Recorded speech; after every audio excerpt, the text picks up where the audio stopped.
ഡീസലില്ല.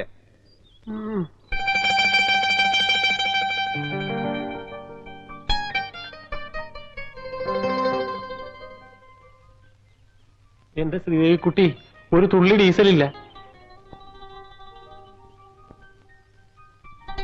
എനിക്ക് വിശന്നിന്റെ വയറിലെത്തുന്നു.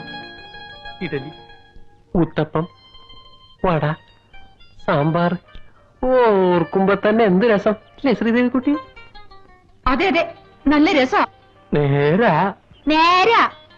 അവനവന്റെ കാശ് അവനോ പിടിച്ചോളാൻ നേരത്തെ പറഞ്ഞല്ലേ, എന്നിട്ട് കേട്ടോ? അല്ല, അതിലിത്ര വിഷമിക്കാൻ എന്തിരിക്കുന്നു? ശ്രീദേവിയുടെ ഒരു കസിൻ ഇവിടെ തന്നെ ഉണ്ടല്ലോ, ഒരു രവീന്ദ്രനാഥൻ നായർ, ഏതോ ഒരു പബ്ലിക് സ്കൂളിന്റെ ഡയറക്ടർ. നേരാ, വെജിറ്റേറിയൻ കിട്ടില്ലെന്നല്ലേ ഉള്ളൂ. എനിക്ക് നോണാണെങ്കിലും കുഴപ്പമൊന്നുമില്ല. സത്യം പറഞ്ഞ നോണാണെങ്കിലും ഒരു കുഴപ്പവുമില്ല. എനിക്കും എങ്കിൽ ഈ സ്വന്തം കൈ കടിച്ചു പറിച്ചങ്ങ് തിന്നാ മതി. എവിടെ പോയി തെണ്ടിയാലും സ്വന്തക്കാരുടെ വീട്ടിൽ പോയി തണ്ടാൻ ഞാനില്ല. എങ്കിൽ നമുക്ക് പിരിക്കാം. എന്തിനാ പിരിക്കുന്നേ? ഇതൊക്കെ വിറ്റാ പോലെ. എന്റെ മാനം കെടുത്താത്ത കൊച്ചേ, ഇതൊക്കെ പൂച്ച. നമുക്ക് വേറെ വഴി നോക്കാം. അല്ലെങ്കിൽ വേണ്ട, നിങ്ങൾ എന്നെ നോക്കിക്കോ. സഞ്ചി പോയതോടെ നിർത്തി. എന്നാ പിന്നെ നമുക്കൊരു കാര്യം ചെയ്യാം. ഒരുപാട് ടൂറിസ്റ്റുകൾ വരുന്ന സ്ഥലമാ. നമുക്കൊരു പായങ്ങട് വിരിച്ച് മാഷങ്ങട് കിടത്തിയ നല്ല കളക്ഷൻ ആയിരിക്കും. നിന്റെ മറ്റവനെ വിളിച്ച് വിരിച്ച് കിടത്തടാ. കോടമഞ്ഞും വെള്ളിമേഘങ്ങളും നീലവിഹായസും ഒന്നുചേരുന്ന ഈ പുണ്യഭൂമിയിലെ യൂക്കാലിപ്സിന്റെ ഗന്ധമേറി വരുന്ന മന്ദമാരുതം മതിയല്ലോ വിശപ്പടക്കാൻ. അല്ലേ ശ്രീദേവി? ഒന്ന് പോടുന്നു.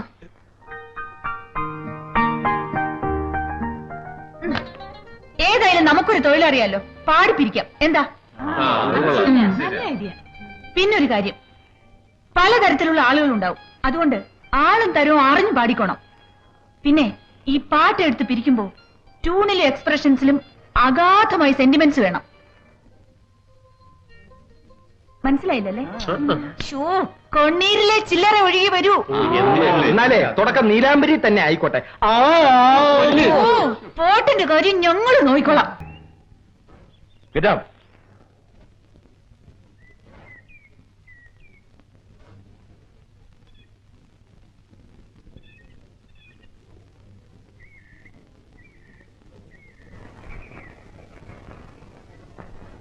നിങ്ങളെല്ലാം വിവരവും വിദ്യാഭ്യാസമുള്ള പിള്ളേരല്ലേ? കുറച്ച് കാശ് പോയെന്ന് വെച്ച് ഇതാണോ ചെയ്യേണ്ടത്? ഒന്നാമത് സീസൺ, എന്തേലും ഫോറിനേഴ്സാണ് ഇതെല്ലാം കണ്ടുകൊണ്ട് നിൽക്കുന്നത്. അവരെല്ലാം നമ്മുടെ നാടിനെ പറ്റി എന്ത് വിചാരിക്കും? പോരാത്തതിന് കേരളത്തിൽ നിന്ന് ഒരു IPS ഓഫീസർ വന്നിട്ടുണ്ട്. അദ്ദേഹം എന്ത് വിചാരിക്കും? അത് പിന്നെ വയറുവശന്ന ഇതല്ല, ഇതിനപ്പുറം ചെയ്തു സാറേ. എന്താ പറഞ്ഞത്? ഹേയ്, ഒന്നും പറഞ്ഞില്ല. ഇതെന്തെന്നേച്ച് ഇവിടുന്ന് സ്ഥലം വിട്ടോണം. അയ്യോ, അപ്പൊ ഡീസൽ അടിക്കാനുള്ള കാശോ? അത് തെണ്ടി പിരിച്ചില്ലേ? ഇവിടെങ്ങാണ് ഇനി നിങ്ങളുടെ പാട്ട് കേട്ടാൽ എന്റെ സ്വഭാവം മാറും. ഈ പെമ്പിള്ളാരുള്ളതുകൊണ്ട് നന്നായി, അല്ലെങ്കിൽ ഇടിച്ച് ഞാൻ എല്ലാത്തിനും എല്ലുഴിയനെ. ഞാനൊരു അധ്യാപകനാ സാറേ. മനസ്സിലായി മനസ്സിലായി. കൊടുക്കണോ?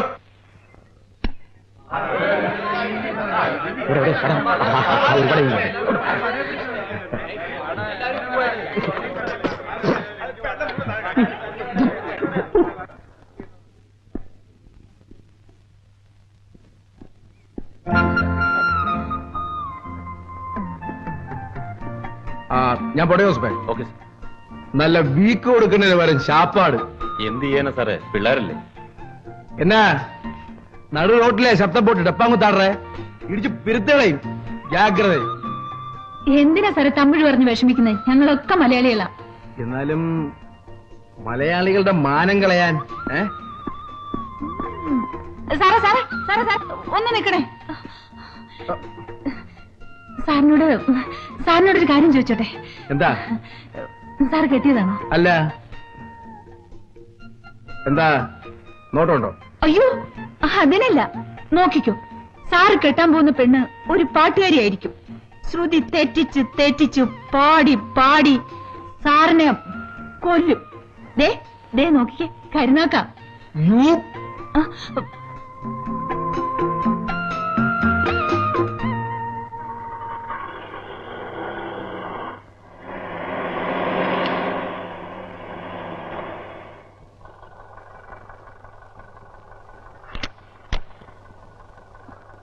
ചേട്ടാ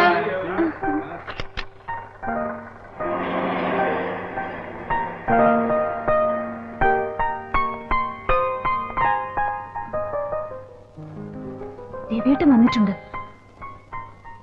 എന്തെങ്കിലും കൊളുത്തി കാണും. ഈശ്വരാ,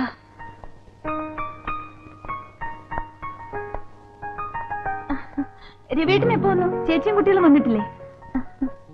ഡീ കാശ് പോയെന്ന് പറഞ്ഞ് കൊടൈക്കനാല് മുഴുവൻ നടന്ന് പാട്ടും പാടി തെണ്ടിയിട്ട് വന്നിരിക്കുന്നു. നാളെ ഉണ്ടോ നിനക്ക്?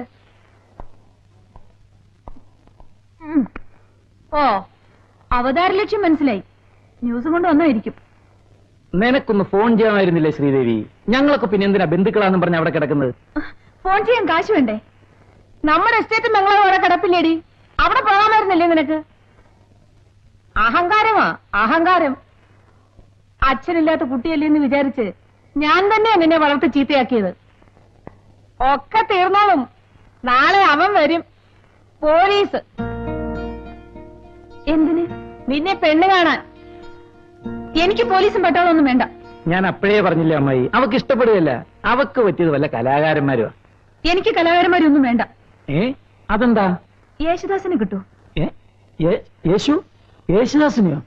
ഇല്ല. കിഷോർ കുമാറിന് കിട്ടൂ. അറ്റ്ലീസ്റ്റ് ഉണ്ണിമേനോൻ. അതും ഇല്ലല്ലോ. അതുകൊണ്ടാ പറഞ്ഞത് എനിക്ക് വല്ല ഡോക്ടറോ എഞ്ചിനീയറോ മതിയെന്ന്. എടി പെണ്ണേ, നീ അവനെ ഒന്ന് കണ്ടു നോക്ക്. മിടുക്കന്, IPS കാരന്.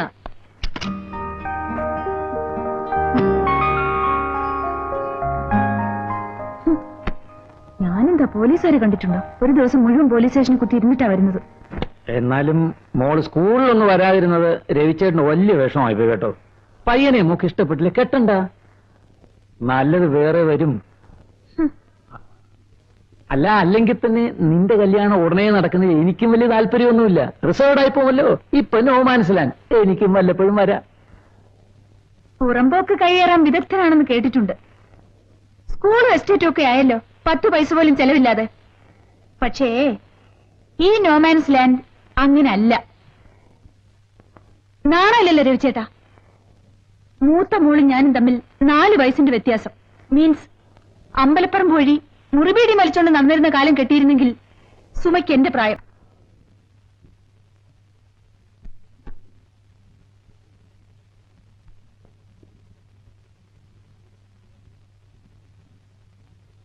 നിന്നെ ആരുടെയെങ്കിലും കയ്യിൽ ഏൽപ്പിച്ചില്ലെങ്കിൽ അമ്മയ്ക്കൊരു സമാധാനം ഉണ്ടാവില്ല മോളെ. നിർബന്ധിക്കുന്നില്ല. നിനക്കിഷ്ടപ്പെട്ട മാത്രം മതി. നിന്നോട് ചോദിച്ചിട്ട് പറയാമെന്ന് വെച്ചു. വരാൻ പറയട്ടെ?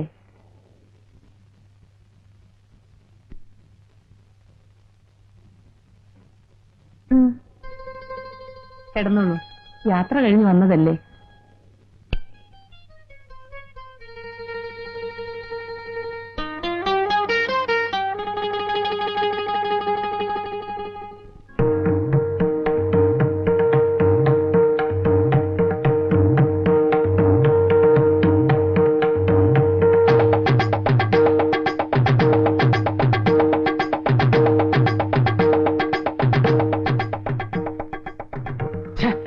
എന്ത് മാനേഴ്സ് ഇല്ലാത്ത പണിയായി കാണിക്കുന്നു. സോറി. താങ്ക്സ്.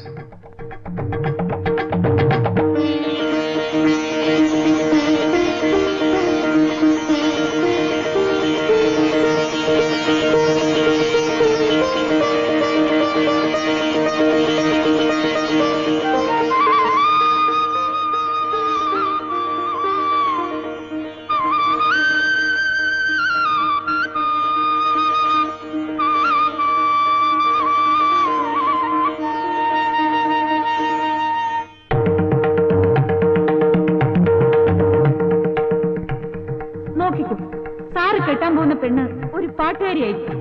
ശ്രുതി തെറ്റിച്ചു തെറ്റിച്ചു പാടി പാടി സാറിനെ കൊല്ലും. ദേ നോക്കി കരുനാക്ക.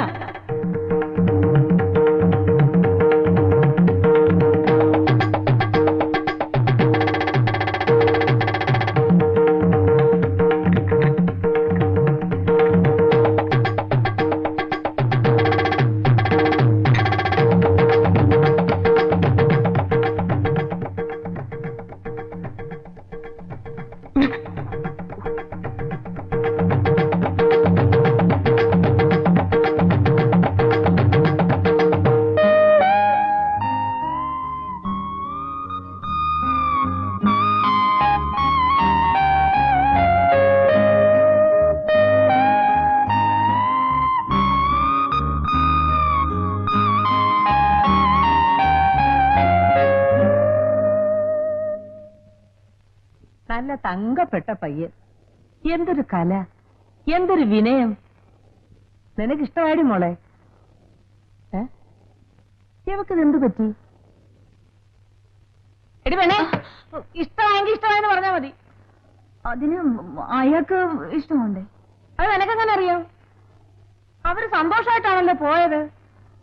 പക്ഷെ പോകുമ്പോ അയാൾ ഒരു നോട്ടം നോക്കി, കണ്ടോ? ഞാനെങ്ങും കണ്ടില്ലേ. ആ, എന്നാ ഞാൻ കണ്ടു. എടി കാര്യം എന്താണെന്ന് വെച്ചാ പറ. അത് അമ്മേ, ഞങ്ങള് കൊടൈക്കനാലിൽ വെച്ച് അപ്രതീക്ഷിതമായിട്ട് ഒന്ന് ഉടക്കിയതാ. പോയെങ്കിലങ്ങ് പോട്ടടി. ഈ IPS പോയാൽ നിന്റെ IPS വരും, ഇല്ലെങ്കിൽ IG വരും. IG ഒന്നും വേണ്ടടി. IG ആകുമ്പോ ഒരുപാട് പ്രായം വരും. എനിക്കിത് തന്നെ മതി. ഇതിനിപ്പോ എന്താ ഒരു വഴി? അവൾ ഇറങ്ങി വരും. ഒറ്റയ്ക്ക് വിളിച്ച് മാറ്റി നിർത്തി പറയുക, എടി പെണ്ണേ, എനിക്ക് നിന്നെ ഇഷ്ടപ്പെട്ടു, നിനക്ക് എന്നെ ഇഷ്ടപ്പെട്ടാൽ സന്തോഷം. അഥവാ ഇഷ്ടപ്പെട്ടില്ലെങ്കിൽ അക്കാര്യം നാട്ടുകാരോട് പറഞ്ഞ് വെറുതെ തന്നെ. എന്നാ അവളെ ഞാൻ ഇടിച്ച് പിരുത്തുകളെ. ആ, ഇത് തന്നെ, ഇതങ്ങ് പറഞ്ഞാ മതി. കോളേജ് വിടാൻ സമയമായി.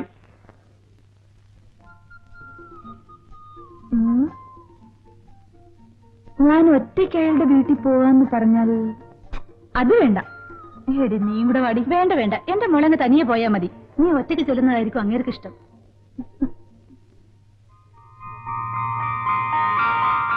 എടി, ആ നിൽക്കുന്ന ആരാ നോക്കിയേ? എവിടെ? ദേ അവിടെ.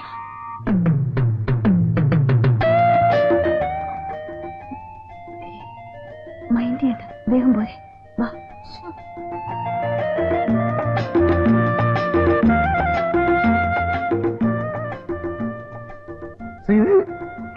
ശ്രീദേവി, എടി, നിന്നെ വിളിക്കുന്നു. ഒന്ന് ചുമ്മാ ഇരി പെണ്ണേ. ശ്രീദേവി, ചെല്ലടി. നിന്നോട് തോറ്റു. ജയശ്രീ, ഞാനും.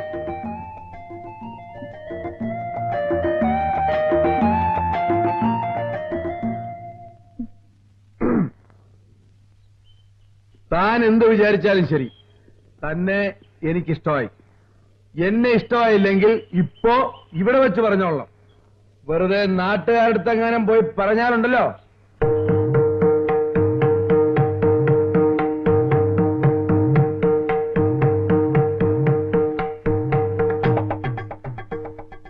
പറഞ്ഞാലൊന്നുമില്ല, എന്നാലും പറയരുത്.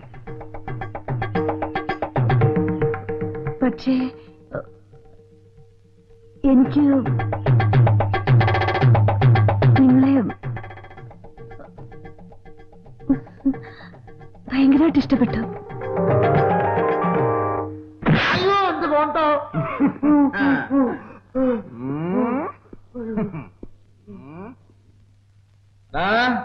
അടിച്ച് പിരുത്തളെ ഞാൻ.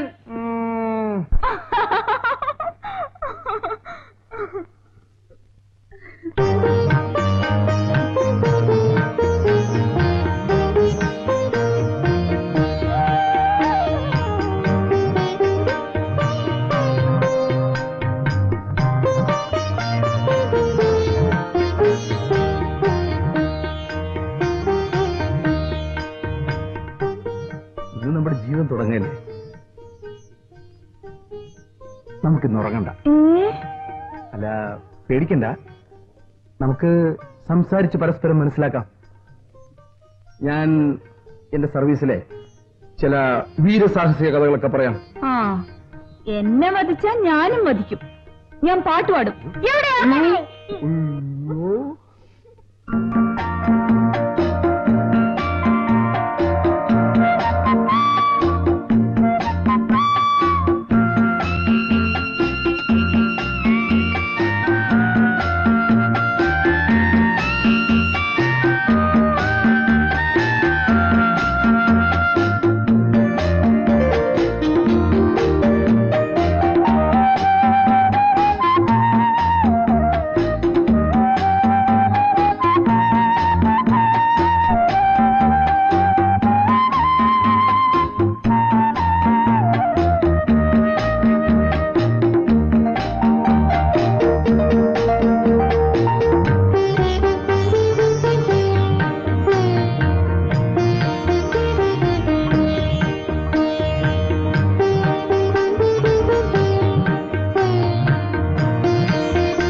കലക്കിയിട്ടുണ്ട്. Thank you.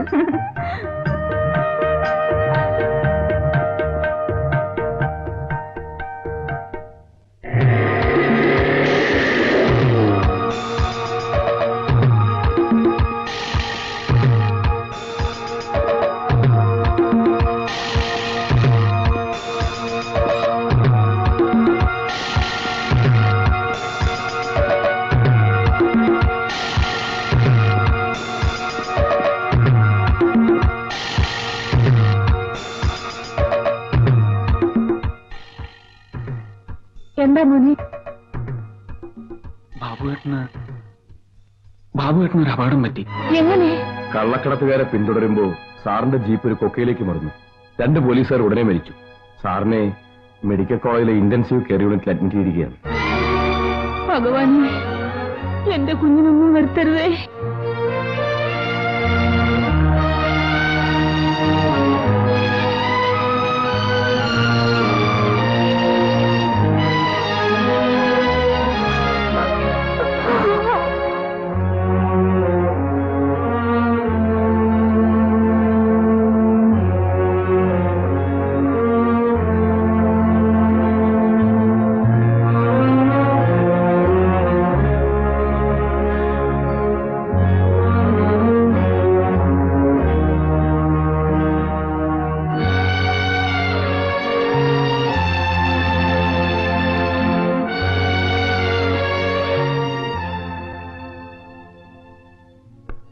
You are all right, Mr. Baburaj. Sridevi, പറഞ്ഞു പഴകിയ പല്ലവിയോ എസ്കേപ്പിസമോ ആണെന്ന് വിചാരിക്കരുത്. മെഡിക്കൽ സയൻസിന് ചില ലിമിറ്റേഷൻസ് ഒക്കെ ഉണ്ട്. ബാബുവിന്റെ കാര്യത്തിൽ ഇപ്പോൾ ആ ലിമിറ്റ് എത്തി. പുറത്ത് എവിടെയെങ്കിലും കൊണ്ടുപോയി ഒന്ന് നോക്കിയാലോ ഡോക്ടർ? പ്രയോജനമുണ്ടെന്ന് തോന്നുന്നില്ല. തലച്ചോറിനേറ്റ ക്ഷതം പെർമനന്റ് ആണെന്നാണ് വയ്പ്. ഒരു മിറക്കിൾ പോലെ ക്യൂറായ ചരിത്രങ്ങളുമുണ്ട്. പക്ഷെ ഞാൻ പഠിച്ച സയൻസിൽ അതിന് എക്സ്പ്ലനേഷൻസ് ഒന്നുമില്ല.